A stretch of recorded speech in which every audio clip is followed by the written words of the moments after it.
এই সংবিধানের কথা তো বিএনপিও বহুবার বলে আসছে যে এই সংবিধান দিয়ে হবে না, খালেদা জিয়া বলছে এই সংবিধান ছুঁড়ে ফেলাই দিতে হবে। আমরা তো ওই লাইনে হাঁটছি। তার মানে কি আমরা ভাইয়া জাস্ট ছোট্ট একটা ব্যাপার বলি, খালেদা জিয়ার যে ব্যাপারটা কোট করলেন ওইটা একটা অবৈধ অ্যামেন্ডমেন্ট যেটা করেছিল তত্ত্বাবধায়ক সরকার পরে ওই অ্যামেন্ডমেন্ট হোক না না না সেটা উনি বলেছেন না না যে অ্যামেন্ডমেন্ট বেসিস সরকার যেটা হোক উনি বলেছেন সংবিধান ছুঁড়ে ফেলার জন্য স্পষ্ট কোটেশন আছে। ওই টাইমে যখন অ্যামেন্ডমেন্ট কথা বলতে দাও, ওই যে অ্যামেন্ডমেন্ট ওই অংশটা না না ওই অনুসারে ভিত্তি হোক না যেটা হোক সংবিধানকে একদম সিরে এটা কি কোটেশন ছিল সংবিধান ছুঁড়ে ফেলা এবং এরকম বিএনপি এবং ওই কোটেশনটা ভাই ওই আলোচনা বিএনপি আচ্ছা এটা তো বড় বিষয় না, আমি ওটাই কথা বলছি না। কিন্তু আপনি এই ব্যাপারটা অনেকের কাছে কনফিউজড হয়ে যেতে পারে, অনেকে মনে করতে পারে যে খালেদা জিয়া বোধহয় অ্যাজ এ হোল পুরো সংবিধানটাকেই ছুঁড়ে ফেলতে যাচ্ছে। কোটেশন আছে এটা স্পষ্ট কোটেশন আছে কোন কনটেক্সটে যে কনটেক্সটে হোক কনটেক্সট হোক তার স্পষ্ট কোটেশন আছে, সে তো বলে না এই সংবিধান সংশোধন মানি না। কনটেক্সটকে অ্যাভয়েড করে অ্যাভয়েড করে অনেক বক্তৃতা দিলে সেই ব্যাপারটাকে কিন্তু পুরো আলাদা সেটা তো আমি বলছি না, আমি বলছি কনটেক্সট যেটা হবে ওটাকে রেফারেন্স হিসেবে ব্যবহার করতে হবে। না ওইটাই বললাম উনি ওই যে অ্যামেন্ডমেন্টটা করা হয়েছে ওইটার উপর ভিত্তি করে কিন্তু বক্তব্যটা তো ছিল মানুষ যাতে এটাকে মিসগাইডেড না হয়, তাহলে সেটা মানুষ বুঝবে, সেটা মানুষ বুঝবে। কিন্তু একটা সময় ছিল এনসিপির সঙ্গে জামায়াতের ঘনিষ্ঠতা, এটি দৃশ্যমান কিছুটা যদি অনুমান নির্ভর বলেন কার্যক্রমের ভিত্তিতে মনে হচ্ছিল যে জামাতের সঙ্গে একটা সুসম্পর্ক ছিল। সেখান থেকে হঠাৎ করে আমরা দেখেছি যে এনসিপি তার ভূমিকা একদম স্পষ্ট বদল করেছেন। শীর্ষ নেতৃত্ব তার একটি ফেসবুক পোস্টের মাধ্যমে জামাতের যে আন্দোলনটি সেটিকে রাজনৈতিক প্রতারণা বলে উল্লেখ করেছেন পিআরকে এবং ঐকমত্য কমিশনে কেন এটি নিয়ে আগে কথা হলো না, সবকিছু মিলিয়ে এই যে রদবদল এটি কি আসলে এনসিপির বিএনপি মুখী যাত্রা হিসেবে আপনি দেখেন কিনা? এই ব্যাপারটা হওয়ার পেছনে আমি ডিরেক্ট আপনি যেভাবে কনক্লুশন টানলেন আমি এখনো সেইভাবে কনক্লুশনটা টানতে চাই না, বাট আমি যেটা বলতে চাই যে তাদের কথাটা কি ঠিক নাকি ভুল, বরং আমরা বোধহয় ওই বিশ্লেষণ করাটা যুক্তিযুক্ত বেশি হয়। দেখেন বছরের শুরু থেকেই অনেক জায়গায় আমি সবসময় একটা কথা বলি যে নতুন যে দলটা ধরেন যে এনসিপি যে দলটা আছে, ধরেন ওই দলের একজন না হয়েও আমার কাছে মনে হয় যে একটা সফট কর্নার থাকা উচিত বাংলাদেশের প্রত্যেকেরই। তার কারণটা হলো তারা যদি ঠিক মতো ড্রাইভিং ফোর্স হিসেবে কাজ করতে পারে বাংলাদেশে তো আর একটা সুন্দর দল দাঁড়ায় যায়। মানে একটা গণতান্ত্রিক প্রক্রিয়াতে যদি আপনি বিশ্বাস করেন, গণতান্ত্রিক প্রক্রিয়ায় অনেকগুলো দল, একটা ভালো দল যদি গড়ে ওঠে এটা তো দেশের গণতন্ত্রের জন্যই ভালো। নিশ্চয়ই এখন খেয়াল করে দেখেন তারা অনেক ভুল করেছে, পদে পদে অনেক ভুল করেছে, আমরা অনেক ভুলের সমালোচনা করেছি।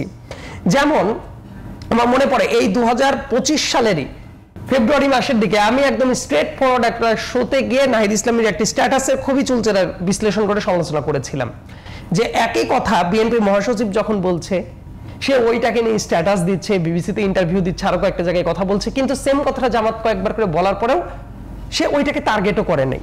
না করে দেখেন যেটা হয়েছে, ও যদি আমার কথা যে তার যে বক্তৃতাটা নাহিদের সেই বক্তৃতাটা তার মতো থাকতো, কিন্তু যদি উভয়টা কাভার করতো তাইলে কিন্তু সবাই বুঝতে পারতো যে না সে অন্তত তার স্ট্যান্ডটা যেটা সে ক্লিয়ার করছে, কিন্তু সে ঘুরিয়ে পেঁচিয়ে দেখবেন সবসময় একজনকে টার্গেট করেছে। এটা করতে গিয়ে মানুষের ভিতরে ওই পারসেপশন গুলা ধীরে ধীরে ডেভেলপ করেছে, কিন্তু সে দেখেন সেদিন আবার কিন্তু চমৎকার ভাবে একেবারে ক্লিয়ার জায়গাটা বুঝিয়ে দিয়ে রাজনৈতিক মূল্যায়ন যেটা, এই জায়গাটা আমার কাছে মনে হয় যে তাদের এই জায়গাটা অনেক জায়গায় লেট হয়ে গেছে। আমার ব্যক্তিগত অভিমত, সেটা একজনের এক একটা জায়গাটা থাকতে পারে। তারা আমি বলবো না যে এসেনশিয়ালি একসাথেই সব কাজ করেছে, কিন্তু তারা যে কাজগুলো করেছে জনমনের রিফ্লেকশনটা হয়েছে এমন যে আদতে কালেকটিভ জায়গা থেকে তারা বিএনপিকেই টার্গেট করছে সবাই, এবং এইটা মানুষের চোখে প্রতীয়মান হয়েছে তারা কি এক হয়ে গেছে কিনা। কিন্তু অনেক জায়গাতে তাদের কাজের ভিতরে কিন্তু পার্থক্য ছিল, এটা খুব সূক্ষ্মভাবে খেয়াল করলে বোঝা যেত। কিন্তু ওই যে তারা বিভিন্ন জায়গায় কি হয়েছে, বিভিন্ন বুদ্ধি এসে এক হওয়ার কারণে অনেক জায়গায় হয়তোবা ঠিক মতো তাদেরকে ড্রাইভটা করতে পারে নাই। আবার অনেক জায়গায় আছে একটা নতুন দল কিন্তু অনেক সংকটের ভিতর দিয়ে যায়, এই বাস্তবতাটাও আমাদের মাথায় রাখা উচিত। আমরা তো তাদেরকে প্রথমেই একদম একটা ফাইনেস্ট শেপে দেখতে পারবো না, প্রত্যেকটা দলের ভেতরেই দেখবেন যে ভাঙা গড়ার ভেতর দিয়ে যেতে যেতে তারপর একটা সলিড ফর্মে যায়। সো তাদের এই ব্যাপারটা অবধারিত ছিল, কিন্তু ইনিশিয়াল স্টেজে অনেকগুলা ভুল সিদ্ধান্ত হয়ে গেছে, এবং এই ভুল সিদ্ধান্তগুলোর ভেতরে আবার আপনি যে শুধুমাত্র জামাত বিএনপি এনসিপি কে টানছেন ব্যাপারটা এরকমও না। দেখবেন ইউনূস সরকার, ইউনূস সাহেব ব্যক্তিগত জীবনে আমরা অনেক রেসপেক্ট করি, সেটা অবশ্যই রেসপেক্ট করা উচিত, কিন্তু ওনার সরকারের যে অনেক দুর্বলতার জায়গাগুলো আছে সেইটা আমরা অনেক আগের থেকেই সমালোচনা করছি অনেক টকশোগুলাতে। কিন্তু এনসিপি কি করেছে, এনসিপি দল গঠন করার পরে ইউনূস সাহেবের সরকারকে সমালোচনা করলে তারা ওইটা নিজেদের সমালোচনা হিসেবে ট্রিট করেছে, করে দেখবেন তারা কারণ দিচ্ছে সরকারের হয়ে। অ্যাজ ইফ মানুষ দেখেন, আমি ব্যক্তিগতভাবে মনে করি না যে তাদেরকে কিংস পার্টি বলা উচিত, কিন্তু দেখবেন মানুষ তাদেরকে বলতে বলতে পারসেপশনটা দাঁড় করায় ফেললো কিংস পার্টির, কারণ তাদের ভেতরেই অনেকে বলছে যে উনাকে 5 বছর রেখে দিতে পারলে খুব ভালো হইতো। তারপর সরকারের সমালোচনা করলে দেখবেন তার কাউন্টারগুলো দিত কারা, এনসিপির ওরা। আবার যত সরকারের অ্যাঙ্গেল থেকে যেগুলো সমালোচনা করার দরকার এরা করতো। এতে করে কি হয়েছে, যদিও ওই ব্যাপারটা ভিজিবল নয়, কিন্তু যে মানুষের কাছে একটা পারসেপশন হয়ে গেছে ও এটা বোধহয় সরকারেরই একটা ড্রাইভিং ফোর্স। কিন্তু এই ব্যাপারটা আদতে এনসিপির জন্য ভালো কিছু হয় নাই। তার কারণ কি, দিন যত যাচ্ছে সরকারের দুর্বলতাগুলো কিন্তু তত এক্সপোজড হয়ে যাচ্ছে। এখন দেখেন যারা ওই টাইমে সীমাহীন সমর্থন দিয়ে সরকারকে এতটাই ওন তো সবাই করেছে, কিন্তু ওন করা মানে আমি বোঝাচ্ছি যে ডিফেন্ডিং ফোর্স হিসেবে যে কাজটা করেছে, এখন তাহলে সরকারের ব্যর্থতাগুলো কিন্তু তাদের উপরে এসে পড়ছে। হোয়ারাজ সরকারের অনেক ব্যর্থতার দায়িত্ব অনেক উপদেষ্টার ইন্ডিভিজুয়াল ব্যর্থতা, কিন্তু দেখবেন দোষটা তাদের ঘরেও চলে আসছে।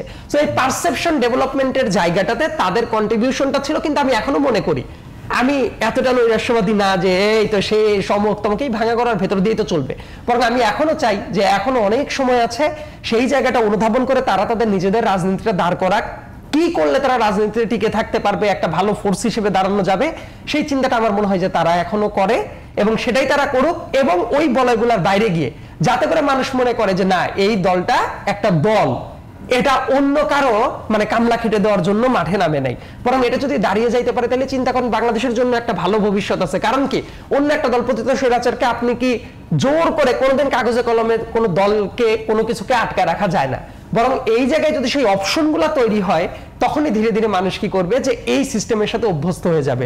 এই ব্যাপারটা না করে আপনি মুখ দিয়ে সারাদিন অবংশৈরাচার তমক ফেলে দিবেন, নয়া বন্দোবস্ত নিয়ে আসবেন, কাজে এটা হবে না। এই ব্যাপারটা এভিডেন্টলি প্রুভ করতে হবে যে ইয়েস দিস ইজ নয়া বন্দোবস্ত in action, not in words. যে আমরা একটু 2 মিনিটে জাভেদের কাছ থেকে শুনে যাই, যেটি কথায় পরিষ্কার হচ্ছিল এবং আমিও জানতে চাচ্ছিলাম যে এনসিপির আসলে স্বকীয়তা বলতে যেটা বোঝায় রাজনৈতিক দল হিসেবে, যদিও খুব বেশি বয়স না এবং যেটি বলছেন যে অনেক ভাঙাগড়ের মধ্য দিয়ে যেতে হয়, কিন্তু তারপরও এই যে বারবার এক ধরনের ট্যাগিং হয়ে যাচ্ছে, এই দলটা অমুকের, এই দলটা তমুকের, এখন আবার মনে হচ্ছে অমুকের, এটির কারণ কি যাবে? না, এটা কিন্তু কারো দলের মানে অমুকের তমুকের দল না। এখানে আমাদের যে সক্রিয়তা সেটা কিন্তু পরিষ্কার একদম।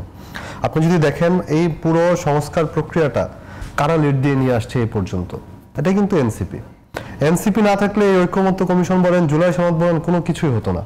হ্যাঁ, আমরাই একটা প্রেশার ক্রিয়েট করে এ পর্যন্ত নিয়ে আসছে। আপনি আওয়ামী লীগ নিষিদ্ধ বলেন কিংবা আপনি জুলাই ঘোষণাপত্রের ব্যাপারটা বলেন, এই জিনিসগুলো কারা নিয়ে আসছে? এটা তো আমরাই নিয়ে আসছি একটা রাজনৈতিক দল হিসেবে। আমরা ড্রাইভিং ফোর্সে ছিলাম, আমরা ওই প্রেশারটা ক্রিয়েট করেছি, যার কারণে এটা হয়েছে। আজকে জুলাই ঘোষণাপত্র না হলে যে সংকটটা দেখা দিত সামনের ভবিষ্যতে, সেটা কিন্তু আমরা সবাই জানি, সবাই বুঝি। তো সেই জায়গাটায় যে একটা জুলাই ঘোষণাপত্র দিয়ে আমরা যে সবাইকে একটা সেফটি সিকিউরিটির মধ্যে নিয়ে আসলাম, যারা এই ফ্যাসিবাদ বিরোধী আন্দোলনে ছিল তাদের সবাইকে, সবগুলো রাজনৈতিক পক্ষকে, সেটা কিন্তু কেউ ওই জায়গাটায় স্বীকৃতি দিবে না এনসিপিকে। কিন্তু এটা তো এনসিপি সবচেয়ে বেশি ড্রাইভিং ফোর্সে ছিল। এনসিপি রাজনীতির সক্রিয়তা এখনো আছে আমি মনে করি। আমাদের যে বয়ান, আমরা কিন্তু সেটা এখনো দিয়ে যাচ্ছি। আপনি জামাতের সাথে সম্পর্কের কথা বললেন, আমরা তো নতুন সংবিধানের কথা, সেকেন্ড রিপাবলিকের কথা ফ্রম ডে ওয়ান, শুধু ডে ওয়ান না, আপনি যদি আরো পিছনে যান, জাতীয় নাগরিক কমিটি যখন ছিল আমরা তো তখন থেকে বলে আসছি সেটা। আমরা তো, আমাদের লাইন এমন না যে আমরা আজকে একটা কথা বললাম কালকে এই কথা বাদ দিয়ে আরেক দিকে চলে গেলাম, আমরা তো এটা করি নাই। আমরা কিন্তু ওই হিপোক্রেসির রাজনীতি কিংবা ওই যে বলে যে ভাগাভাগি রাজনীতি, ওইটা কিন্তু আমরা করি নাই। আমরা আমাদের যে লাইন ছিল সেই লাইনে হাঁটছি। সেই লাইনে হাঁটার সময় এখানে যেটা হয়েছে যে অনেকের কাছে তখন মনে হয় যে না, হ্যাঁ তারা হয়তো আমার সাথে মিলে। আমি তো একটা দিকে কথা বলি, সেটা যখন ওর সাথে মিলে তখন ও মনে করে এনসিপি মনে হয় আমার সাথে, আবার যখন আপনার সাথে মিলে তখন আপনি মনে করেন যে এনসিপি মনে হয় আমার সাথে। জিনিসটা তো এরকম না। সংস্কারের বিষয় বলেন, বিচারের বিষয় বলেন, কিংবা এই জুলাই ঘোষণাপত্র কিংবা নয়া রাজনৈতিক বন্দোবস্তের কথা বলেন, এই সংবিধানের কথা তো বিএনপিও বহুবার বলে আসছে যে এই সংবিধান দিয়ে হবে না। খালেদা জিয়া বলছে এই সংবিধান ছুঁড়ে ফেলাই দিতে হবে। আমরা তো ওই লাইনে হাঁটছি। তার মানে কি আমরা, ভাইয়া জাস্ট ছোট্ট একটা ব্যাপার বলি, খালেদা জিয়ার যে ব্যাপারটা কোট করলেন ওইটা একটা অবৈধ অ্যামেন্ডমেন্ট যেটা করেছিল তত্ত্বাবধায়ক সরকার, পরে ওই অ্যামেন্ডমেন্ট হোক না সেটা উনি বলেছেন না যে অ্যামেন্ডমেন্ট বেসিস সরকার যেটা হোক, উনি বলেছেন সংবিধান ছুঁড়ে ফেলার জন্য স্পষ্ট কোটেশন আছে। ওই টাইমে যখন অ্যামেন্ডমেন্ট কথা বলতো, ওই যে অ্যামেন্ডেড ওই অংশটা না ওই অনুসারে ভিত্তি হোক না, যেটা সংবিধানকে একদম সিরে এটা কি কোটেশন ছিল এই সংবিধান ছুঁড়ে ফেলা, এবং এরকম বিএনপি এবং ওই কোটেশনটা ভাই ওই আলোচনা বিএনপি, আচ্ছা এটা তো বলার কোনো আলোচনা বিষয় না। আমি ওটার কথা বলছি না। কিন্তু আপনি এই ব্যাপারটা অনেকের কাছে কনফিউজড হয়ে যেতে পারে, অনেকে মনে করতে পারে যে খালেদা জিয়া বোধহয় অ্যাজ এ হোল পুরো সংবিধানটাকেই ছুঁড়ে ফেলতে যাচ্ছে। কোটেশন আছে, এটা স্পষ্ট ভাই, কোটেশন স্পষ্ট আছে। কোন কনটেক্সটে, যে কনটেক্সটে হোক, কনটেক্সট হোক, তার স্পষ্ট কোটেশন আছে। সে তো বলে না এই সংবিধান সংশোধন মানি না। কনটেক্সটকে অ্যাভয়েড করে, আমি বলি কনটেক্সট অ্যাভয়েড করে অনেক বক্তৃতা দিলে সেই ব্যাপারটাকে কিন্তু পুরো আলাদা একটা সেটা তো আমি জায়গায় নিয়ে বলছি আসে। না। আমি বলছি কনটেক্সট যেটা হোক, ওইটাকে রেফারেন্স হিসেবে ব্যবহার না না, করতে ভাই, ওইটাই বললাম, জানতে ঠিক আছে, চাই। না, না, না। উনি ওই যে অ্যামেন্ডমেন্টটা করা হয়েছিল ওইটার উপর ভিত্তি করে বক্তব্য কিন্তু বক্তব্যটা তো ছিল। মানুষ যাতে এটাকে মিসগাইডেড না হয়, তাহলে সেটা মানুষ বুঝবে, misguided সেটা হয়ে মানুষ যেতে পারে এই বুঝবে। কথা কিন্তু শুনে। উনি সেই বক্তব্য দিয়েছেন, এটা তো অস্বীকার করার উপায় নেই। আমি তো বললামই, আমি তো এটা মানছি। কোন কনটেক্সটে হ্যাঁ, আমি তো মানছি। ওই যে আমি জানি, আমি তো রাজনীতি ব্যবস্থা বাতিল আচ্ছা, করে আচ্ছা, এই বিষয়টা আমার মনে হয় এত গুরুতর কিছু না, কারণ না, তাহলে আপনি পরিষ্কার করেছেন, আপনি যে পরিষ্কার জায়গাটার করেছেন। কথা যারা আমরা সেটা হচ্ছে বিরতি নেব, আপনি 1 মিনিটে শেষ করলাম। এখন যে কথাটা সেটা হচ্ছে জামাতের সাথে সম্পর্ক বলেন বা বিএনপির সাথে সম্পর্ক বলেন, অন্য রাজনৈতিক দলের সাথে সম্পর্ক বলেন, আমরা এই জুলাই ঘোষণাপত্র নিয়ে, জুলাই সনদ নিয়ে বা এই বিচার প্রক্রিয়া নিয়ে সবগুলো রাজনৈতিক দলের সাথে আমরা বসছি। আমরা যেহেতু তাদের সাথে আন্দোলন করেছি, ফেসিবাদ বিরোধী একটা ঐক্য আছে, সকল রাজনৈতিক দলের সাথে আমাদের সম্পর্ক থাকবে।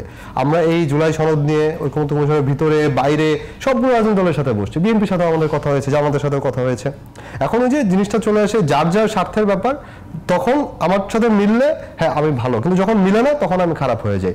কিন্তু এখানে আমাদের যে ব্যাপারটা, আমরা একটা স্পষ্ট সরল রেখায় আমরা আছি, ওই সরল রেখাতেই চলছি।